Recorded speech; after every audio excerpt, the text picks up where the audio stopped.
It's really an honor to be here. I'm honored to be asked to give this talk, and it's also a great pleasure.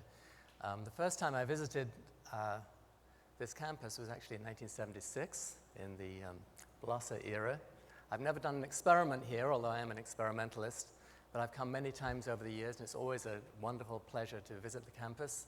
And when you visit the lab, it's always changing. There's always construction underway, and the changes that have taken place over the years with under Professor Blosser, Professor Austin, and now Professor Gelke have just been spectacular, and we're celebrating, of course, today the latest and greatest transformation of this laboratory and this department.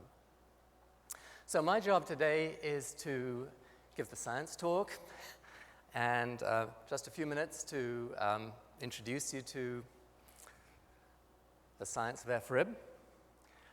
Here's the synopsis. I called it a synopsis rather than an outline because I'm going to give you a little bit of a lecture, and as best I can. We've heard a lot this morning already about rare isotopes. Well, somebody has to tell you what a rare isotope is. Okay, I'm going to try and do that. I'll then explain to you why this facility in producing rare isotopes is really going to be a game changer for both nuclear physics and nuclear astrophysics. It'll be a huge transition for the field. I'll talk a little bit about other benefits. I'll review at the end, and then we'll have the test. So for the nuclear physicists, I'm going to maybe make a few approximations, but for the rest of you, hopefully I'll cover the ground. So nuclei have building blocks, okay? We need to get that straight before we start.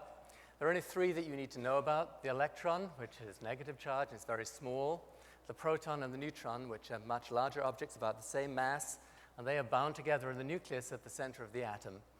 And the electrons orbit around it. This is sometimes the kind of picture you'll see in the textbooks of the nucleus.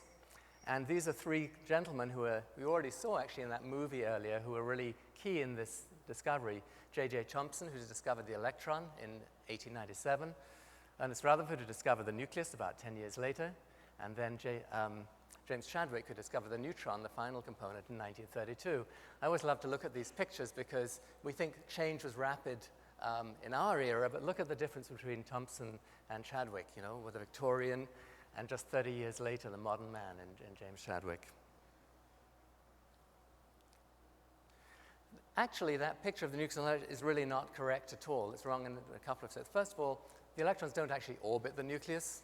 They're actually found in a cloud around it. And the other thing is that the nucleus is way oversized, in fact. The nucleus is actually really, really small, and here's this little spot. That's already 100 times larger than it really is in reality. This is an amazing system. You've got a cloud of electrons like the solar system with the planets right in the center of this tiny, heavy nucleus. So now I have to tell you, got enough information in hand to explain what an isotope is. Here is the simplest isotope. I've not plotted now here. We'll start to build up a nucleus with protons and neutrons. The simplest one is just to take a proton here. 1 proton, 0 neutrons. That's the nucleus of the hydrogen atom. We can then start adding neutrons to that. The first one then gives you deuterium, 1 proton, 1 neutron. 2 for tritium. Then we can keep on going. Here comes number 4. But that one doesn't stay. It turns out we can only do it 3 times. Let's actually do it twice to add the first and second neutron to make deuterium and tritium, 3 isotopes of hydrogen. And I should say at this point that this is the binding of nuclei is actually a somewhat delicate matter. The forces between protons and neutrons are very strong, but they vary with distance. Far away, actually, they're almost 0. As they get close, they're very strong, and then when they get very close, they're repulsive. So it's a careful balancing act of which nuclei, which isotopes are going to be bound and which aren't. And in hydrogen, it's just those first 3. In helium, there are 4. You can add in a single one to make helium-3, and so on, going out. If you now go to the 3rd and 4th, you get 5 isotopes for lithium, 5 isotopes of beryllium, and so on. And you can start to see a number of other features that are occurring. First is that not only is there an end where you have the last neutron that's bound, but there are gaps. This is, as in this delicate balancing act of which nuclei will exist and which won't, it's a complicated problem, and one that theorists like Professor Kunin have studied for a century to understand the picture. So that, if you like, is our landscape of isotopes, just for the bottom part of the periodic table, these elements of hydrogen through beryllium. But at the moment, it's kind of a flat landscape. There's one other thing that you really need to understand before we can go on and discuss rare isotopes. There's nothing in here which indicates which isotope is regular and which isotope is rare. The fact is, I talked about the strong forces that bind the nuclei together, but there's another force called the weak force.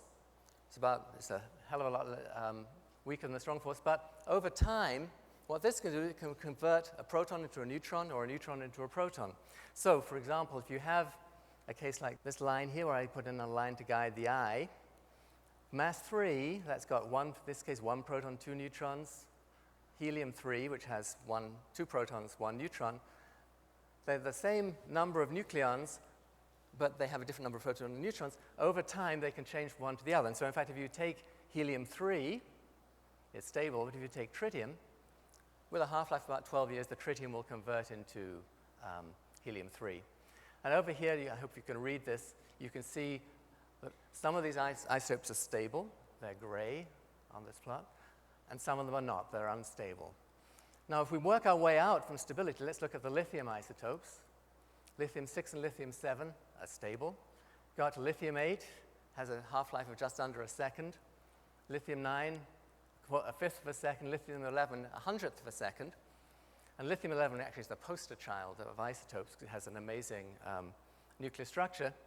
When we come out on this side and we're looking at things now which are, I'm sorry, I have to go back again, both far from stability and have very short half-lives, they're both difficult to make and they don't stay around very long, and this is what we call a rare isotope. So for the purposes of the rest of the talk, this is my introduction to the table of isotopes, and the rare ones are the ones out here that are produced, live very briefly, die away. But on the nuclear scale, it's a very long time, and so their nuclear structure is well developed, and we can study it. There are basically 3 ways we can make them. There are others, but these are key ones. The first one is by adding neutrons. The second is by combining nuclei. And the third one, which is the one that we do here or we'll do at the FRIB and is done at the NSCL, is to shatter larger nuclei. So let's go back to the plot again and discuss that a little bit. Adding neutrons means that you'd start, for example, with hydrogen, add a neutron, move off to the left. Where would we find neutrons? Well, you can find neutrons in nuclear reactors. You can find neutrons in certain parts of the universe. Dr. Moses' new facility in Livermore, the National Glisson facility, is another place where you would find neutrons. But it's difficult with neutrons to make these nuclei out here because you have these gaps.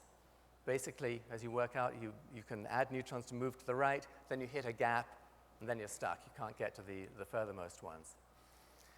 The second method that I had on that previous slide was to add nuclei together. That is an effective method. It's one that's been used by nuclear physicists ever since Ernest Lawrence invented the cyclotron 70 years ago. But what that typically tends to do is you take a nucleus, for example, like helium-3, added helium-4, that'll take you up to here, beryllium-7. So combining nuclei together takes us up at an angle. Again, it's a poor way to make the nuclei out here far to the right. The third method was to say that we can make these smaller isotopes by breaking up larger nuclei. And that's the technique that is used here at the NSCL. So, for example, you take a nucleus up here somewhere.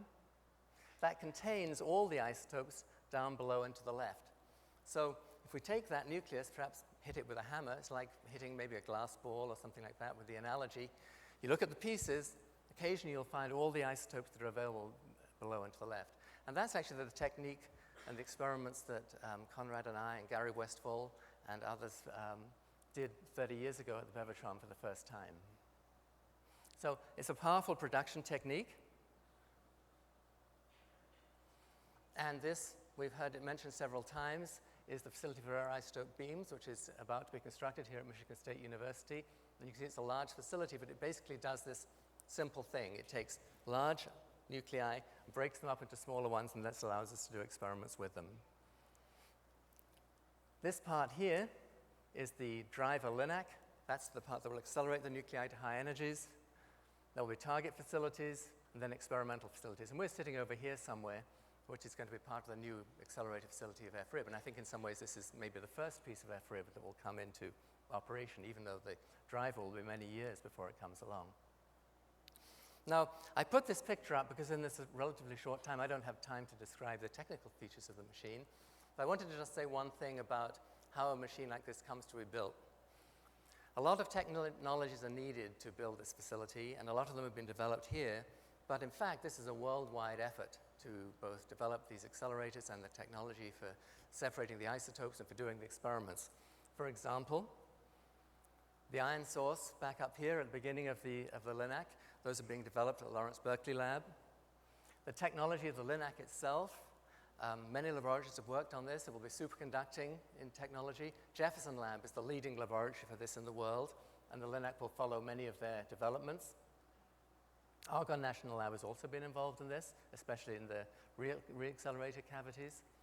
The techniques for separating isotopes, preparing for the experiments, have been studied a lot here, but also internationally in West Germany, in Japan, and so on. And finally, the experimenters come from all over the world: Europe, the United States, the Far East, and so on. So it's truly an international effort that gives us the ability to put such a facility together and then do experiments with it.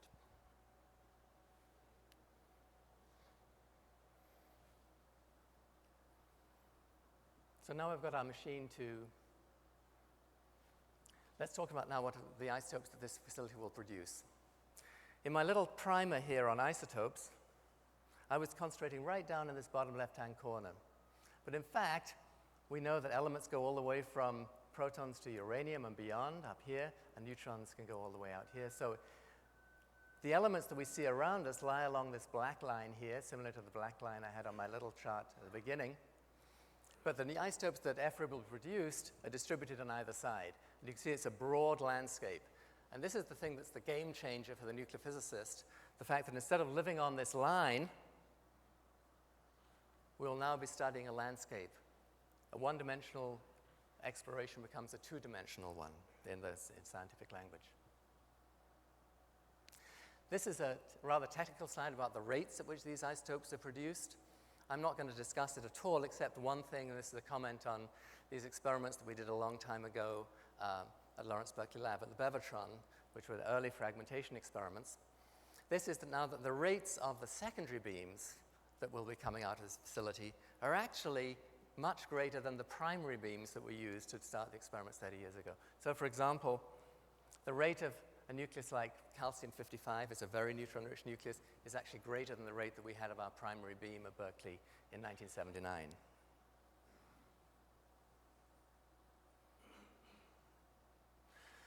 So now I want to kind of make a point about why it is such a big deal for a nuclear physicist to go from the one-dimensional exploration along the line to this two-dimensional exploration of the nuclear chart. So I went to Google Maps, and I got a map of Michigan. Of course, Lansing is in the center here. And we can see there's geography here. We have water and land, and it has complicated shapes. But imagine if we had to deduce that geography from a slice cut through it. Okay, we'd start from the left. Our explorer would come along, moving east. You'd see land, water, land, maybe some more water, land again. With this kind of knowledge, it's extremely difficult to deduce whether you have a lake or an ocean above you, rivers, and so on. But this is really the situation that nuclear physicists have been facing for the last century. But we have, fortunately, theorists who have confidence, and what we have here is a theoretical prediction of what this landscape might be based on the properties that we've measured along the line of nuclei that exists. So, for example, nuclei are expected to come in many different shapes. One of them, for example, they can be football-shaped or banana-shaped or so on. And this is just a prediction based on a good nuclear model of what that shape might look at over this new landscape that we're going to be exploring with FRIB. And a lot of things I'm saying this morning I can say with more or less confidence, but the thing I can probably say with the most confidence of any other statement is that when we come out and measure these properties, and this contour here shows you the part of the landscape that FRIB will measure, and we have data to compare with those theories, first of all, it will be different from the prediction, the theoretical prediction, and secondly, that the theorists will be as quick as a flash to adjust their models and their theories to explain what comes along. I see Professor Koonin, who's a well-known nuclear theorist, nodding here. So this is really the basic reason why a nuclear physicist is excited about FRIB. But there's another view of nuclear properties. This is the astrophysicist's view of the nuclear chart. Same chart, but now same black line of the stable nuclei along here, but now we've labeled different processes, the R process, the R pre-process, and so on. What this is about is the following. The stable nuclei, which we're able to study along the line, are basically the dinosaur bones of nuclear physics. We go out, we dig up bones, and we figure out, well, this looks as though there's a skull, there's a leg, and so on. But what we know is that originally there were dinosaurs moving this thing around. It's the same thing with nuclear isotopes or rare isotopes. Right here on planet Earth, all we have are the isotopes along the line, but out there in the universe, there are situations which are very different. Situations where, for example, you have extremely neutron-rich environments, and the nuclei are really sitting out there. And we now can do experiments, and FRIB will provide us the properties that will let us explore these really exciting regions. So this is just a picture which shows a few of these environments. These, for example, neutron stars colliding, black holes, supernovae, and so on. This is exciting stuff. But how does it really relate to the nuclear physics? So here again, we take the nuclear chart. This is a movie that was made by Hendrik Schatz, a professor here, and some of his students, and Annie Abrahamian and Brad Mayer, professors from recent ones. And this shows what might happen. We started a little more quickly than I expected. In such a collision where we start at the bottom, so let's try and play it again, actually, and then I can talk you through it when it gets to the end. Okay, so here we go. So we're starting out down at the bottom here with a nucleus. We put it in an environment where there are lots of neutrons. It starts working its way up the nuclear chart. The temperature of the system is starting to drop. And then at some point, the neutrons are taken away. And what happens then is the nuclei decay back to stability. But you'll notice an interesting fact here. This is now the intensity of the different nuclei. Is that when they end up back on the line of stability, they actually have different intensities in different places due to the nuclear structure out here far away from stability. So basically, what we're going to be doing in the next decade or 2 decades is take the data that will come from FRIB, which tells us the properties of the nuclei out here, combine this with astrophysical measurements where they look at what's going on or model what would happen in the universe, what the neutron environment will be when 2 neutron stars environment, do the numerical simulation on the computer of what that would then produce for us here on Earth, and finally match that with what we can observe to get the answer of where the elements that we see here on Earth came from. This is actually a diagram which came from the National Research Council study of rare isotope science, which was done in 2006. And it kind of illustrates this a little bit and why this is so interesting and so important. As you know, the universe started with the Big Bang. What you may probably not know is that after the Big Bang, there really weren't many nuclei around. There was just hydrogen and helium. I could have explained that, shown you that back on that first chart where I had the nuclear isotopes, but it turns out there are not isotopes of every mass, and it's very difficult in the Big Bang to make heavy nuclei. So after the Big Bang, after about 20 minutes, the universe was very dark and very quiet, and it wasn't for some thousands or millions of years later until stars started being produced, forming under gravitational influence and then burning up, that you actually started to have nuclei produced. So, for example, we think that after the Big Bang there were almost none. If we now go out and look at the very earliest, the very oldest stars, and we can do that by looking at stars that are very far away, there are not many isotopes. This is now basically the isotopes as a function of mass on one of these charts, and you just see a few there. If you now look at today in our sun, it's a broad distribution. It has structure in it, and that's the structure that we correlate with the simulation I just showed you. So this is a good story, okay? We can take the astrophysical data, the nuclear data, put them together, and understand where our elements came from. Can FRIB actually do it? And this is a slide that illustrates that. And the answer, of course, is yes. Okay. Here is the stable line. This is where the R process is going on. The colors show us where FRIB will produce the isotopes, and indeed it's within reach. It reaches the benchmark nuclei that were proposed by the community that would be useful for such a facility, and FRIB's going to do it. So I've talked about two scientific highlights, but really when typically I don't have time to go into anything else in any detail, but there are actually two other topics which are very important at FRIB and will certainly be necessary. The third one is, as well as nuclear structure, nuclear process of the universe, will be tests of fundamental symmetries. Back when I was talking about the delicate processes that bind nuclei together, there's another delicate question which I didn't bring up, and that is, why do we have protons and electrons? Why is our universe one way around? Why are the electrons positive rather than negative? Because when the Big Bang happened, it's very unclear why there would be a choice between one charge and the other. And so we think that somehow during this cooling down process, a choice was taken, a path was chosen to go to one charge, and we do delicate experiments on fundamental symmetries to figure that out. And there will be such experiments done at FRIB. The final, and in many ways for many of you here perhaps the most important one, is that rare isotopes also have societal benefits, or isotopes in general. Isotopes are used in medical research, and obviously have important aspects for nuclear energy and national security. FRIB will be have an important role in that applied side as well.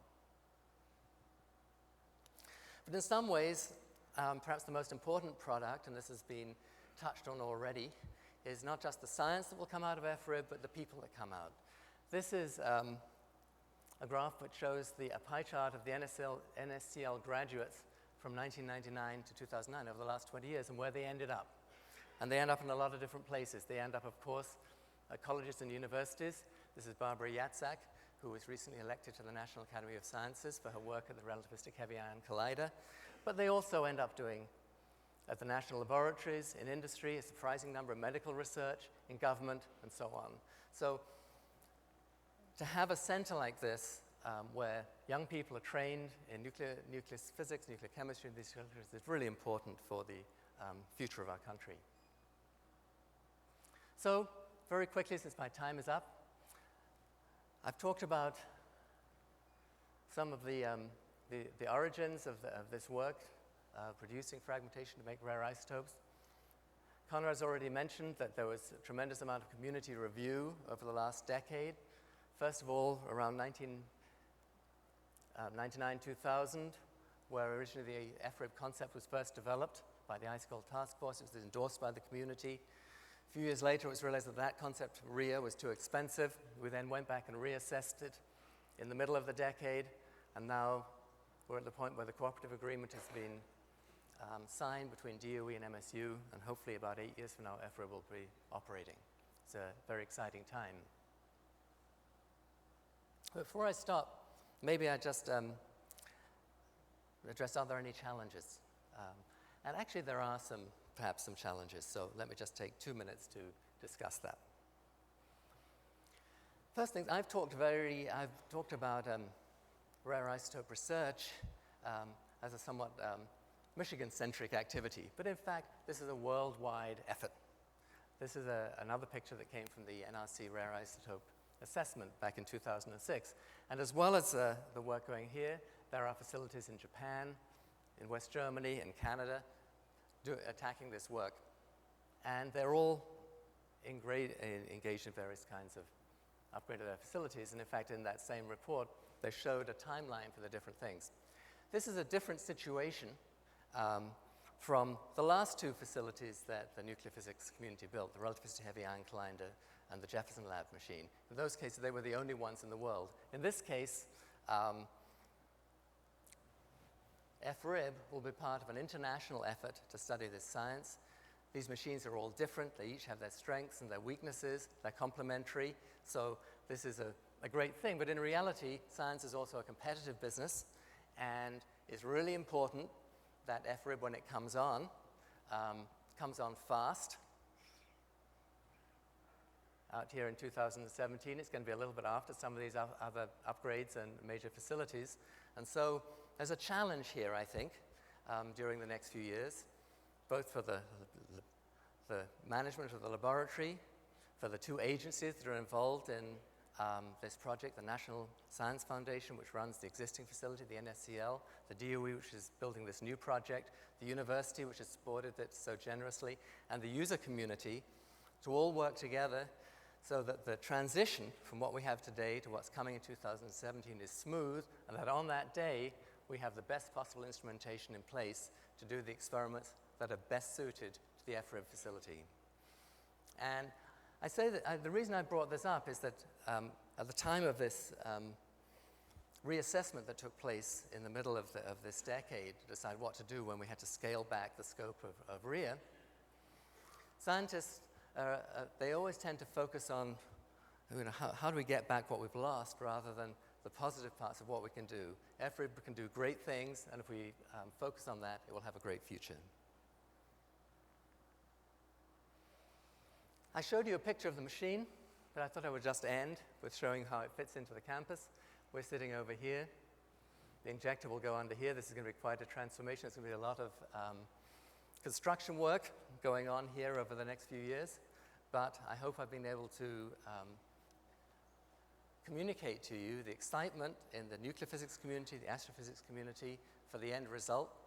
And I hope very much to be able to come back here in a few years and see yet more change and see the first operation of FRIB. Thank you.